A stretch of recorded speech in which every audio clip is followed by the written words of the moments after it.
Fantaro indray rehefa rampitsoa alakamisy no ivoan'ny lalana vaovao an'ny gazety Soa ny lalana fahatelopolo sy telonjato anasongadinana trano ny sehatry ny lamaody ankoatran'izay koa ny tontolon'ny fahasalamana ho asiana teny manokana ao anatin'izay laharana vaovao izay ary eo hatrany ihany koa moa ny fanasongadinana ny gazety Valia ireo lohateny isongadina ary hoentina amintsika.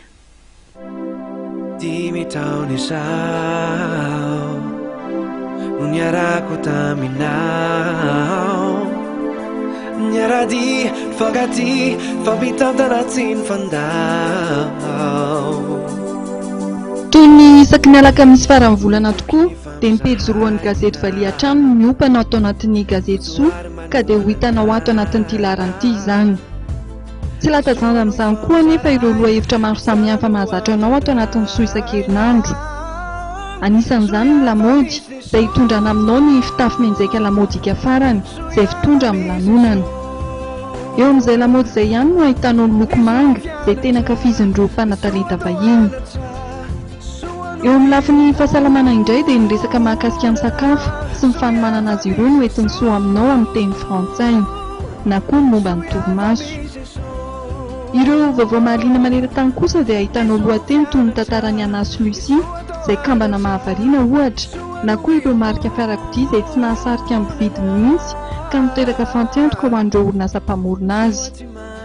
Ny pejy fahadimy'ity laharana ity kosa dia anolorana anao ny mombamomba ny fanomanana ny lalao baolina kitra edina ny amboareran-tany izay atao an'i Brezila amin'ity taona ity.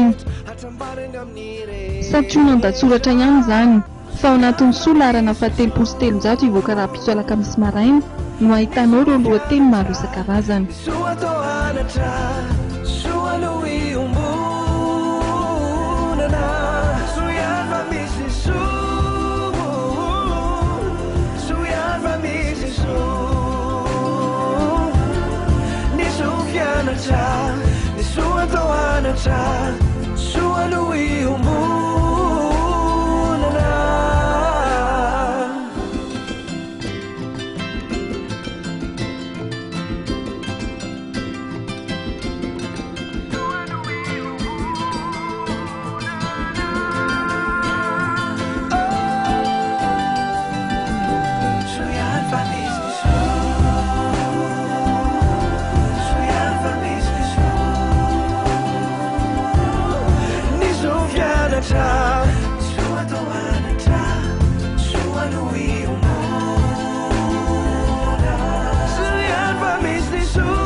Ankasitrahana indray ianao naraka izany hatramin'ny farambola manasa anao hatrany tsy saraka amin'ny fahitalavitry MATV mihotrika ny velomandry ampitafa indray.